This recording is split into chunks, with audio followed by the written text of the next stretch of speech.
సాహితీ అభిమానులు ఎదురు చూసే పుస్తక పండుగ రానే వచ్చింది. నేటి నుంచి హైదరాబాద్ ఎన్టీఆర్ స్టేడియం వేదిక పుస్తక మహోత్సవం జరగనుంది. ఇవాల్టి నుంచి ఈ నెల 29 వరకు హైదరాబాద్ బుక్ ఫేర్ 38వ ఎడిషన్ ఏర్పాటు చేయనున్నారు.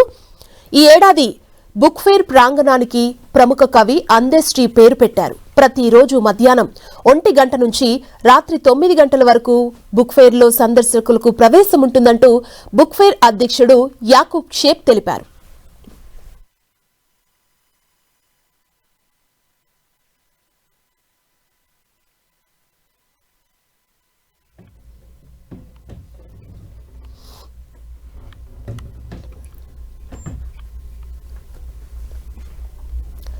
ప్రతిరోజు మధ్యాహ్నం 1 గంట నుంచి రాత్రి 9 గంటల వరకు బుక్ ఫేర్ లో సందర్శకులకు ప్రవేశం ఉంటుందని బుక్ ఫేర్ అధ్యక్షుడు యాకూబ్ షేక్ తెలిపారు.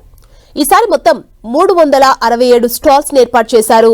సామాన్య ప్రజలకు ప్రవేశ రుసుము 10, విద్యార్థులకు వారితో వచ్చే ఉపాధ్యాయులకు ఐడి కార్డు చూపిస్తే ఉచిత ప్రవేశం కల్పించనున్నట్లు నిర్వాహకులు తెలిపారు. ఈ బుక్ ఫేర్ జరిగే 10 రోజుల్లో సుమారు 50 కొత్త పుస్తకాలు ఈ వేదికల మీద నుంచి ఆవిష్కరించనున్నారు. గతేడాది 10 లక్షల మంది సందర్శించగా ఈసారి 12 నుంచి 15 లక్షల మంది వస్తారని నిర్వాహకులు అంచనా వేస్తున్నారు. పుస్తక పఠనంతో పాటు తెలంగాణ రుచులను ఆస్వాదించేందుకు నాణ్యమైన ఆహారంతో ఫుడ్ కోర్ట్లను సిద్ధం చేశారు. పిల్లల కోసం కిడ్స్ ప్లే ఏరియా, తల్లిదండ్రులు కూర్చోటానికి సిట్టింగ్ గ్యాలరీలు కూడా ఉన్నాయి. 38 ఏళ్ల చరిత్ర కలిగిన ఈ హైదరాబాద్ బుక్ ఫేర్ ని జయప్రదం చేయాలని, సాహితీ ప్రియులు పెద్ద సంఖ్యలో తరలి రావాలని నిర్వాహకులు కోరుతున్నారు.